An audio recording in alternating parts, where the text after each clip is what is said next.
I'll second it. All in favor? Say aye. Aye. Opposed? Motion carries. Okay, I'll call for a motion to enter open session. I'll make that motion.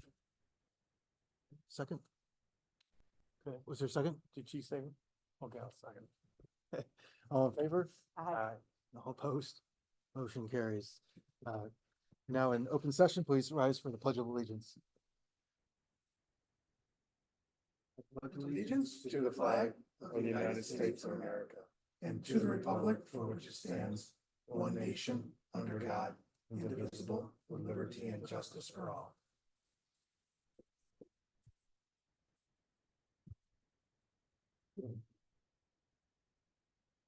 No presentations tonight. Yes.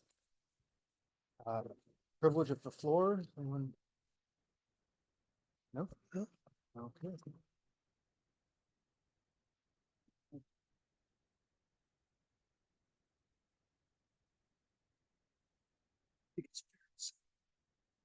Have we signed up? That's right, nobody stepped up, right? Yeah. All right, we'll move on then.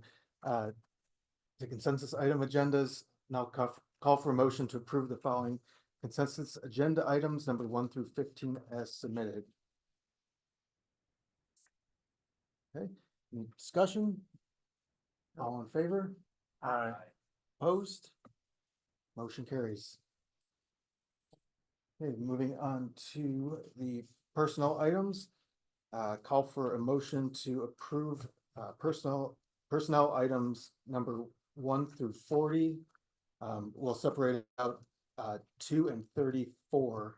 Can I get a motion to accept all the personnel items I'll make a motion. besides 2 and 34? Okay, motion and Julie seconded. All in favor? Aye. Aye. Opposed? Okay, motion carries. Move to item number 2 to the Tom.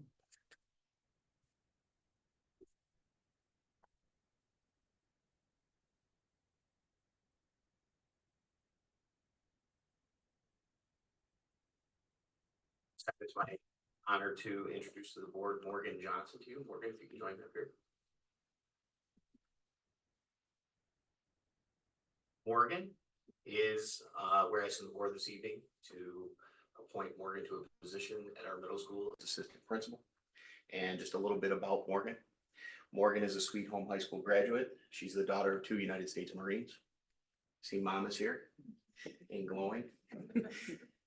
2 children here at Niagara Wheatfield. One is a freshman, entering freshman year this year, and also a 5th grader at Eric Road Elementary. She has 1 dog, Princess Cupcake. It's fantastic.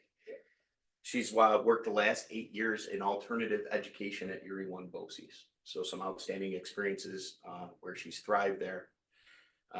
She really just enjoys time with her family. Audiobooks, traveling, and of course, competing in powerlifting is one of her things. And we're asking for the board to support her appointment this evening to middle school assistant principal here at Edwardtown.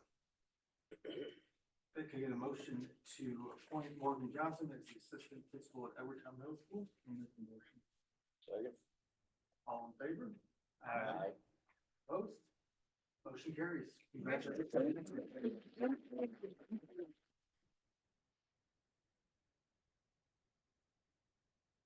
Item 34.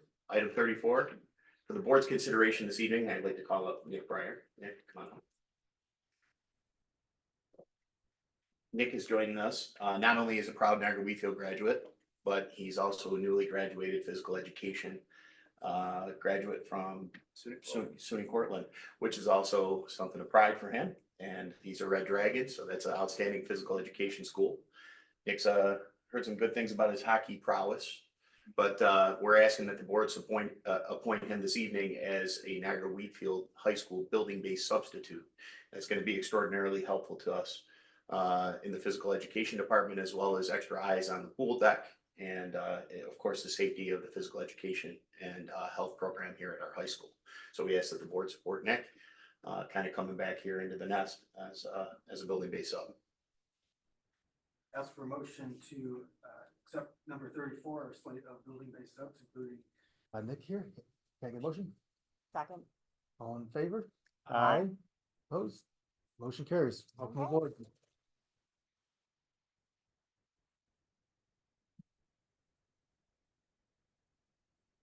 Okay, moving on to standing committees report, capital projects committee. We had a meeting today. Oh, sorry. Yes, we had our meeting today. We discussed, the direction of our auditorium, timeline and, where we stand we stand right now. We're close to being on track, a little bit off, but we're pretty close. And then there's some other items that we're looking into. We gotta look further into, where the dollars, we have the dollars for it yet, but, we're gonna have another meeting next month and then we'll decide where we're gonna go from there with some of the extra stuff that we would like to do. If I could just add to, for those community members out there who are watching, the tennis courts are complete for tennis. We're not doing, using them at this point for pickleball, for a number of reasons, including the pickleball nets themselves. So, but they are open for tennis. I know the tennis season starts next week, Monday. And as far as our ETMS shop rooms are concerned, we're running a little bit behind schedule. The hope is that they'll still be ready for the beginning of the school year. There's a chance that that may trickle a little bit beyond that first day of school. So we already know that. We have some other plans in place if that's the case. Okay, we have two items under external written communications for the board here. There's a slate of fundraisers as an informational item. Also internal claims auditor report, which is also an informational items. Or any comments on any of those? Okay. Moving on, ex officio student members report. Jonah. Hi, guys. Hello? So, obviously the schedules came out today. There have been a few concerns and, things about that just with like missing periods or like overlapping, classes with that. Hopefully some emails are getting sent to the, counselors and that's getting taken care of. The fall sports start Monday, I believe.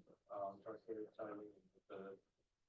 I know that there's some new equipment for some of the sports, so it's very exciting as well. Most people are just, excited for the new year and pairing with supplies, everything like that, so. But Okay, thank you, Jonah. Moving on, president's report.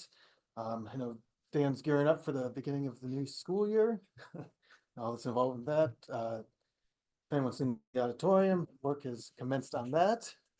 It's exciting to see. And I don't know if Dan will get into it, but he represented the district and took a little trip to the Air Force Academy. I will now. Yeah. Which I appreciated him doing and, being there and, furthering his insight into, the opportunities that are afforded through the Air Force and having the local air base here, and seeing how that can kind of conjoin with, what we're about here at the school. And No, great. A lot of good segues there. And Jonah, by the way, thank you for sharing the piece about the schedule. I'll certainly follow up with that. If it was just on your schedule, it's just because of our expectations are so high. We think you can be in two places at once. I don't know if your schedule is right, but we will. We'll look into it and see why that printed out that way. So let me start with a recent trip that I was able to take. Rather short notice, but had an opportunity with the Air Force Reserve base to take part in what they called a civic leader trip.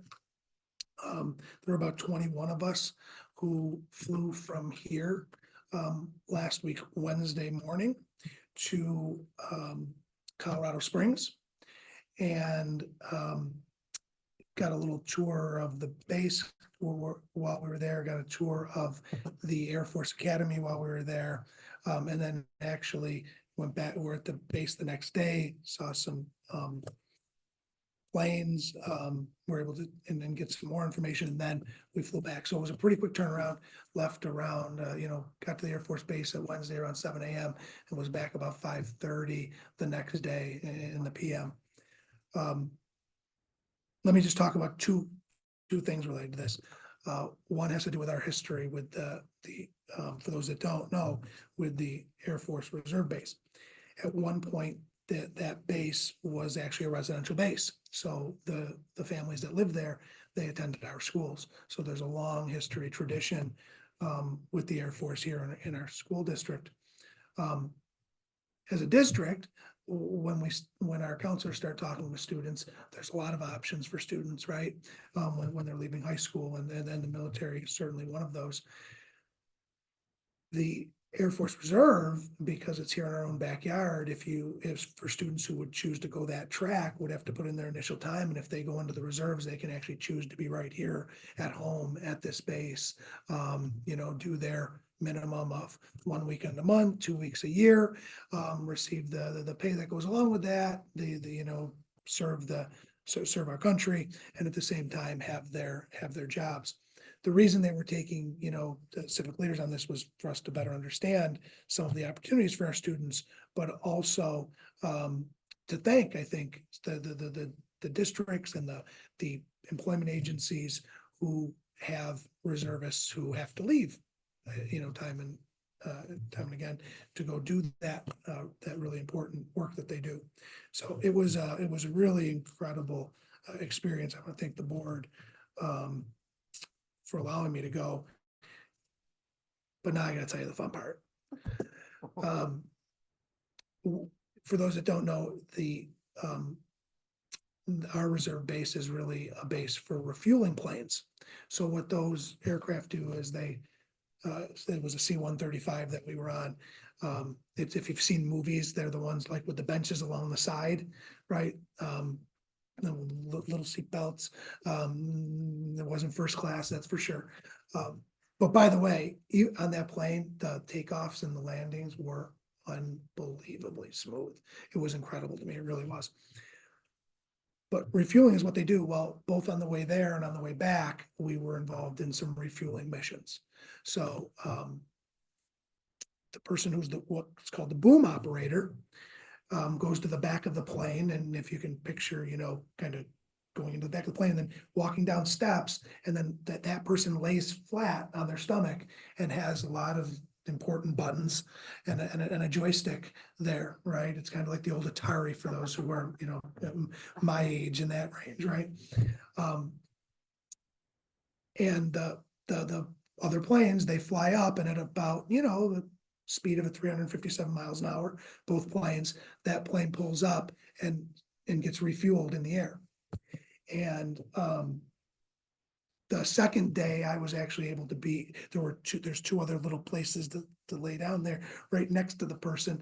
And as a jet fighter was coming in, I was watching as it was coming in, and it's coming right up to the plane and right underneath as the person is, they wouldn't let me do it. I didn't ask. I Feel everything. Yeah, whatever. Feel all over. But just to watch the precision, again, I don't know how many of you have gotten gas on yourself when the car stopped at a gas station.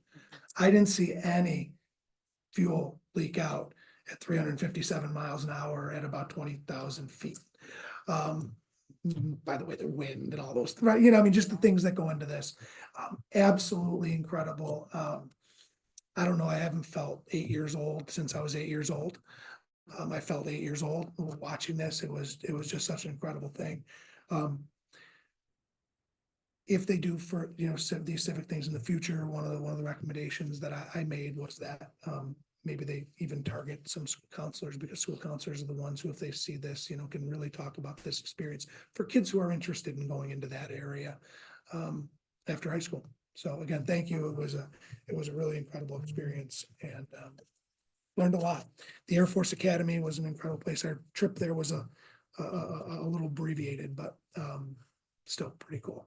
They have their own golf course, by the way, at the Air Force Academy. I didn't play. We didn't have.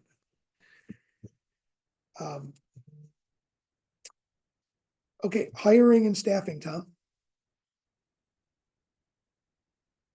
course, as I inform the board regularly, we are always looking for drivers. Of course, a couple of bus attendants as we start the new year. I did receive some good news for transportation. They're working on, very well, I might add. Tracy's here in the audience and, just doing a great job of getting our run set for the year. We can certainly always afford a few more drivers and bus attendants to complete our package there. Currently up on our website, we do have one opening for a cleaner at the senior high school. We certainly are looking for the microcomputer coordinator position that we're doing a search for and a canvas for right now, and one teacher aide. And then lastly, we're looking for a long-term sub high school special education. That's just a new posting today. So we're well on the road to being ready to go for the new year. We're excited for it, and a lot of hard work by all of our administrative team and of course support for the board and getting us ready for the year. So that's an update on hiring. Thank you. You know, one of the things this time of year that's really incredible to me, and it'll really kick into overdrive the next week. So I'll be thanking them once the school year starts, but is the work that our 52-week employees have to do to get people ready and to get this place ready, for our students to come back. And particularly for our cleaning staff and our laborers when there's projects going on, they're ripping apart wings, you know, they're trying to work around all of that, and still get the place ready because they really care about it. It's pretty incredible. I mean, you know, when you have somebody mentioned maybe the orientation, we had, you know, freshman orientation here today at the building, and as kids were, you know, coming through, all of that had to be ready. Think about it, 2 weeks before kids get here, at least to be presentable. Right? So you're cutting a couple weeks off of the summer to get things ready. So thank you to all the people who are doing all that really great work. Just a couple more things. One, we've talked about utilizing our Greenway, some of our Greenway funds for an eco-campus project. I've also just submitted something that I think will be, if we're able to use, these are our own funds for this. Last year, Erie County had their own environmental student ambassador program. And in Niagara County, we want to do that same thing. And so we're looking to utilize of the Greenway funds that we have to utilize about $15,000. There's 4 districts altogether who would be part of this, working with the Greenway to put on what we think would be a really, really cool day in February. So there's still a lot of steps here that we have to go through. But our school district, I think as a lot of you know, has really become a leader with our eco-campus project, with a lot of work that our teachers are doing in the environmental, world. And for us to be a part of this and be one of the lead school districts in this ambassador program, I think it would be really cool. What it would allow for is two groups of 10 high school students to work with teachers to put together environmental projects that they would then present to environmental experts who would rate these different projects from these different schools. And then a last group of 10 students, so it was 10 and 10, right, for 2 projects. The last group of students from the middle school, 10 of them, who would get on that day to come and watch and see the work that's being done by the secondary students, hear speeches and lectures from environmentalists, in the area, and maybe even some outside the area that they would bring in for this event. So pretty cool stuff. I think a really great opportunity for us, for our kids district, assuming that this kind of can go through and works its way out, but pretty neat. Bob already talked about a lot of capital project stuff, and I added a little bit. And as far as the opening of school, our new teacher orientation is tomorrow morning. Some of you on the board will know that we've had groups of high 20s, 30, especially during COVID, with COVID funds, of new teachers. We have a group of about 5. Yeah. Somewhere around there. We've invited 6. Okay, amazing. So it's a much smaller group, right? We can use a smaller room for the number of new teachers who are coming on. But we're really excited to be bringing them on. what'll happen tomorrow, they'll go through an orientation in the morning. We talk about a lot of different scenarios, we work through that. They then go over to the Tuscarora Nation. They have lunch. They then, receive some information and some cultural information about the Tuscarora Nation from a number of Tuscarora presenters. Then the next day, they get a part of it, they get a trip around the whole district. They go to each one of the schools. Al Pogel actually will lead that bus tour. He gives some of the history. I don't know who better to give that tour than him. So our new teachers get those 2 days. And then next week, Tuesday, the 27th is our first official day. It'll be a little different for us, a little different for me. Usually I get to, we get everybody in one location, jam them into the auditorium. We could go in there now. I mean, it's open, there's space. Bring your own chair, I guess, right? But we're gonna have to do it a little bit differently. We're gonna have a group that's in this place. Everybody else will be watching live through Zoom. So again, we have those capabilities today, right? Which is pretty neat. And then the first day for students is the following Tuesday after the long weekend, and that's September 3rd. We're there, we're ready, we're excited, everything gets ramped up. Phones, always ringing, again, really good stuff, but it's a really fun, busy time of year for us all. Very good. Moving on to the items for board discussion. Old business, new business. Any public comments? Floor is open. Any board member comments? I'd like just to congratulate the two of you and wish you the best in the new venture here with Niagara Wakefield, and glad to have you. And also like to thank Bob for representing the board and serving on the hiring committee for Morgan. Okay, with that, ask for a motion to adjourn. I'll make a motion. Any discussion? All in favor? Aye. Opposed? Motion carries for adjourn.